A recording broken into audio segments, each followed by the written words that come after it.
Hello and welcome to the Craft Beer Corner. For today's review, we're not going to do a beer. We're jumping yet again into another mead, and this is from a meadery I have never had any of their offerings from prior. So this is Moonlight Meadery's Virtue. Clocks in at 16% ABV, and this is a double conditioned mead that is, they call it an apple mead, so obviously it's also got apples added into the honey base.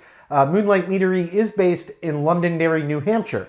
So in terms of label art, not really much to talk about. It's just a very clean label with their name and the name of it and the details on it, which is quite nice. And this was released in November 2020. So this one has been aged for a little bit, but not much else to talk about here. I wasn't sure if it was going to be corked, which is pretty common with meads, or if it was going to be kept. It is indeed corked, so I've got my nice trusty cork pull here. This looks like a synthetic cork, which is better because natural corks, if there's any bacteria, can actually cork your wine or your mead. Not as in the cork is in it, as in it goes bad due to the bacteria. The synthetic corks don't have that problem, so I actually much prefer if who I'm buying from uses them. Oh wow, yeah, that smells really nice. Just like with wine, you can get a really good sense just by sniffing the cork. You can really smell the apple on this. It smells absolutely fantastic. Visually in the bottle, you can see it's that proper, classic, golden, deep golden honey color, which you expect from a mead.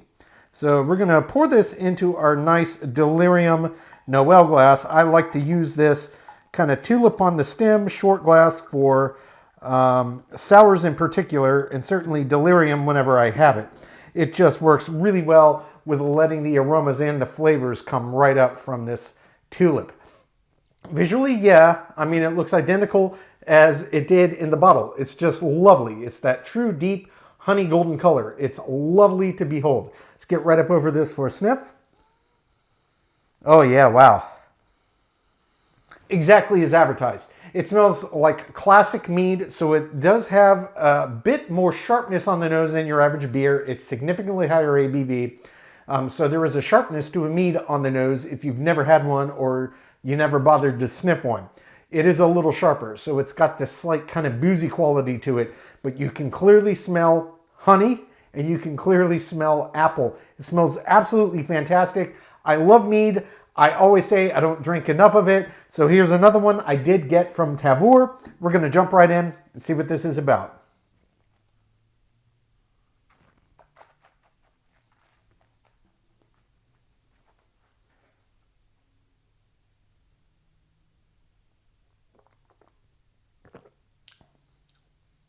Ooh, yeah. Wonderful warm sensation. So just like on the nose of this one, this actually has a pretty sharp, boozy bite to the front.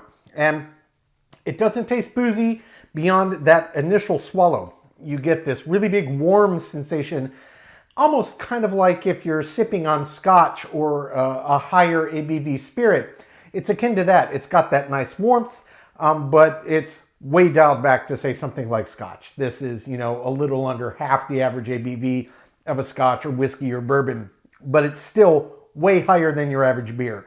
Really only barley wines, wheat wines, things of that nature, really high quadruple, quintuple imperials are ever going to get in this range. But in a mead format, there is always this nice warming quality, this warming sensation. So it does warm the throat as it goes down. It is warming in the belly.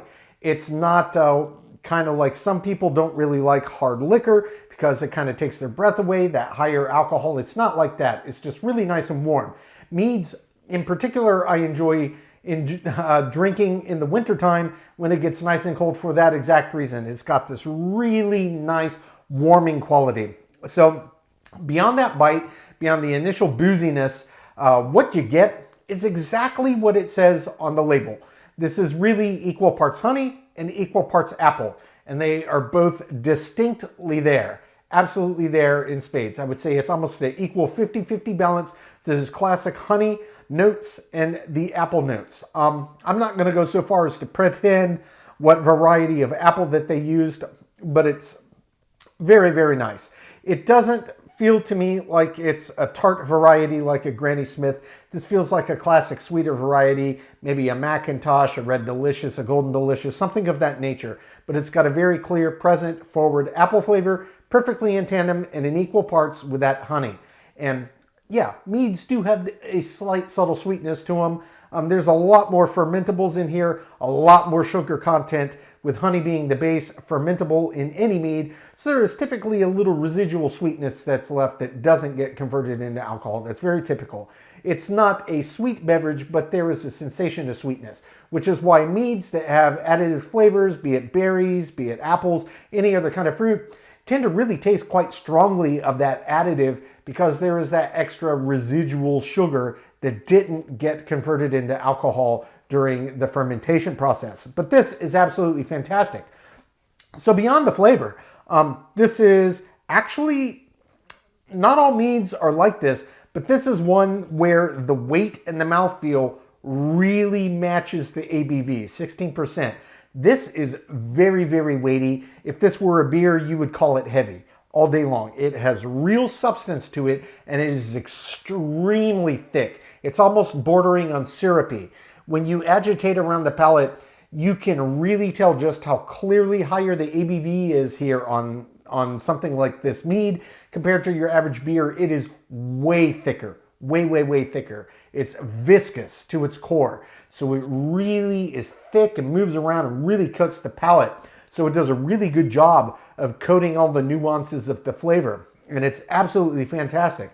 So we're going to jump back in for a second sip here, see if I missed any subtleties, and then we're going to talk about the finish. But this is absolutely fantastic. I love it. I do not drink enough mead. That's a fact.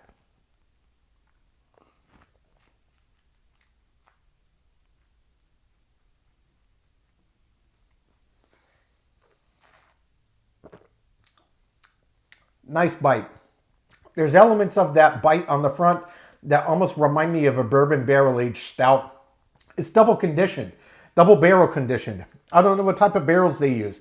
They could have used wine, they could have used a spirit barrel, but they could have just used no spirit or wine or beer of any kind and just used some wood. But it does kind of present this quality like it was aged in, I don't know, perhaps I don't know, like a port wine barrel or something of that nature. It's got this kind of underlying spirit quality to the barrel to it.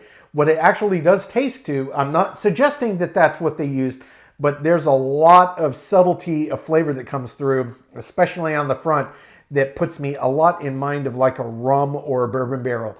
In particular, there are subtleties of vanilla quite strongly. There's peach and there's pear quite strongly. And there's a little bit of caramelized sugar. I wouldn't expect to ever find that in a mead. And again, I don't know what barrels they use. They don't specify, but that's what it tastes like. And I got to tell you, it really adds to the dynamic of this mead. It's not just two sides of the same coin. It's not just apple plus honey. There's a lot of subtlety and a lot of nuance.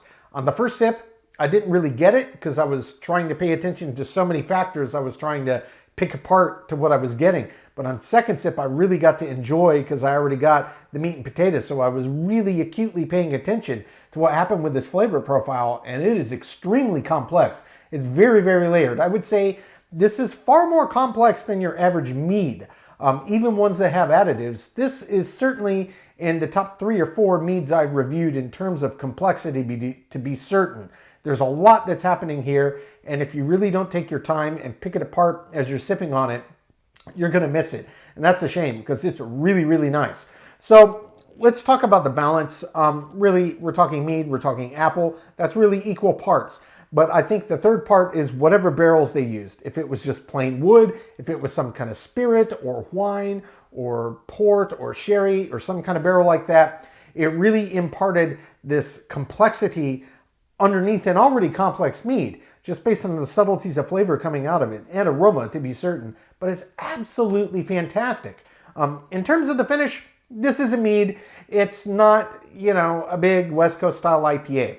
That being said, yes, the finish on this is very classic mead, so there's no real drying at all. It just kind of is a even bell curve. It's the up and down, exactly what you'd expect But on the tail end of where the bell curve is riding out to the side, you actually get a pretty good bit of extension. And on this, it's lingering apple in tandem with whatever barrel that they used. I'm getting tons of barrel notes, and to me, again, it's been a good pushing a minute probably since that second sip that I took. It really does remind me strongly of like a rum or a bourbon barrel. There's a lot of caramelization, there's a lot of vanilla, and there's peach, and there's pear. There's a lot of other bright underlying fruit that it's popping through the richness of this mead. And the apple is still quite dominant as well, as is the honey. It's just absolutely delicious. I tell you, every time I have a mead, I say it. I really should drink more mead, and I do truly mean that. I love mead as well as I like beer. This is a fantastic one. I'm going to take my time, sip on this, come up with my scores. When we come back, we'll get this mead ranked from top to bottom.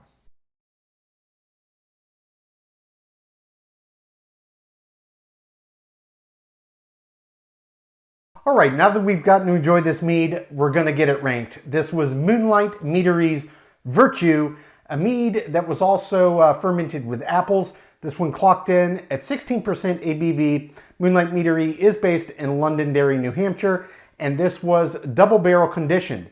So we don't need to go through the entire list here, though I was surprised in the singular category, it did not get a perfect score. And that was finish. And the reason I was surprised was because the intensity of flavor, both from the underlying base mead, the honey, fermented honey side, as well as the apple, were very pronounced. But in particular, the barrels. Again, I don't know what barrels they used, but I really got the impression it might have been bourbon or rum or a combination. It was certainly imparting characteristics reminiscent of either or both of those barrels.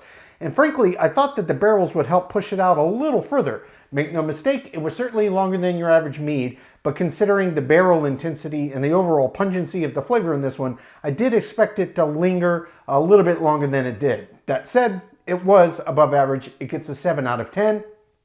And it did get a perfect 10 out of 10 in all remaining categories. That's aroma, taste, body, mouthfeel, head and retention. Doesn't really apply on a mead. Appearance, balance, feeling, and intangible, an example of the style. So that does bring the total score on Moonlight Meadery's Virtue to a 97 out of 100.